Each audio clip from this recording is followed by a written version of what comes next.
అమావాస్య రోజున పుట్టిన పొత్తు ఏ రకంగా ఉంటుందో ముందే ఊహించామన్నారు మంత్రి కారుమూరి.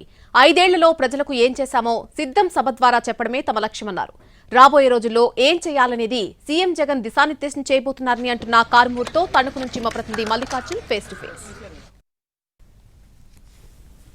ఎన్నికల్లో విజయమే లక్ష్యంగా వైసీపీ దూసుకుపోతుంది. ఇప్పటికే అభ్యర్థుల ఎంపిక కూడా దాదాపుగా పూర్తి చేస్తూ వచ్చింది. రేపు భీమిల్లో 27వ తేదీ నుంచి సిద్ధం అంటూ ఒక సభను కూడా కార్యకర్తలతో నిర్వహించబోతోంది. దీనిపైన మనతో మాట్లాడేందుకు మంత్రి కారుమూరి ఉన్నారు. సార్ చెప్పండి, మీరేమో సిద్ధం అంటూ రెడీ అవుతున్నారు, ప్రతిపక్షాలు ఇంకా సీట్లు ఎంపిక మేము అనౌన్స్ చేస్తాం అంటూ రకరకాల జరుగుతుంది. ఏంటి సిద్ధం సభ రేపటి నుంచి ఏం చెప్పబోతున్నారు? సిద్ధం జగన్మోహన్ రెడ్డి గారు ఏదైతే సిద్ధం అన్నారో దానికి మొత్తం పార్టీ కేడర్తో సహా అందరూ కూడా ఈ కార్యక్రమానికి అటెండ్ అవుతున్నారు.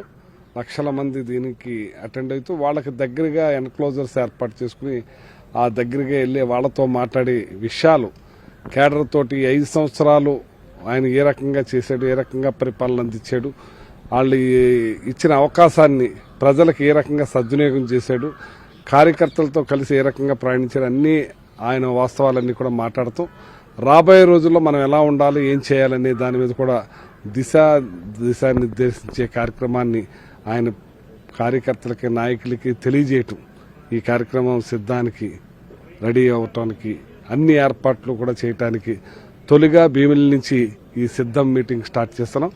నెక్స్ట్ ఏలూరు 30 అనుకున్నాం, అది 1వ తారీఖుకి ఈరోజే మెసేజ్ వచ్చింది. 1వ తారీఖున సిద్ధం మీటింగ్కి సమయత్వంతోనూ 1వ తారీఖున జరగబోయేటటువంటి సభ ఏలూరులో జరగబోతోంది. ఉమ్మడి గోదావరి జిల్లాలతో పాటు కృష్ణా జిల్లా కూడా. అయితే ఏలూరులో జరగబోయేది అనేది మీకు కూడా కీలకంగా మారిపోతుంది. ఎందుకంటే మీ అబ్బాయి అక్కడి నుంచి ఏలూరు ఎంపీగా పోటీ చేయబోతున్నారు. ఆ సభ ఎలా జరగబోతోందని మీరు ఆశిస్తున్నారు?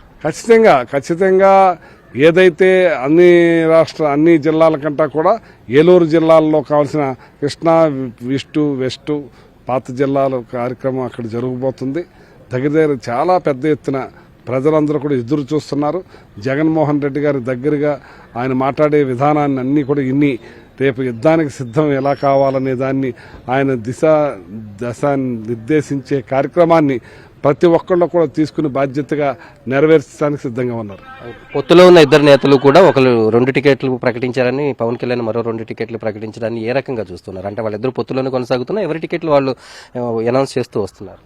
వాడు ఇప్పుడు ఒకసారి పవన్ కళ్యాణ్ గారు నా తల్లిని తిట్టారు, నా కుటుంబాన్ని ఇదిలోకి లాగారు, నన్ను అల్లరిపాలు చేశారు, వీళ్ళు దుర్మార్గంగా దోచుకు తింటున్నారు, గాది కింద పద్ది కుక్కల్లో తినేస్తున్నారు, ఈ తెలుగుదేశం పార్టీని కుకటి వేళ్లతోటి తీసేస్తాను, చించేస్తానన్న వ్యక్తి మళ్ళీ ఆయన సంకనెక్కాడు. అది కూడా ఎక్కడా జైల్లో దొంగలు జైల్లో పంచుకున్నట్టుగా అక్కడే పంచుకుని అమావాస్య పొత్తు. ఈ అమావాస్య పొత్తు ఏ రకంగా ఉంటుందో మనం ఆ రోజు ఊహించాం. వీళ్ళు కూడా ఆ రకంగానే అవుతా ఉంది. అమావాస్య పొత్తులాగే ఉంది, ఇది అమావాస్య అనౌన్స్మెంట్ లాగే ఉంది.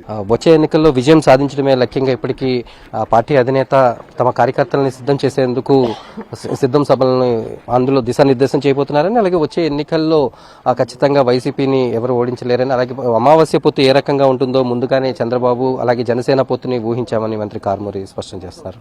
వీడియో జర్నలిస్ట్ శ్రీనివాస్తో మల్లికార్జున్, తణుకు.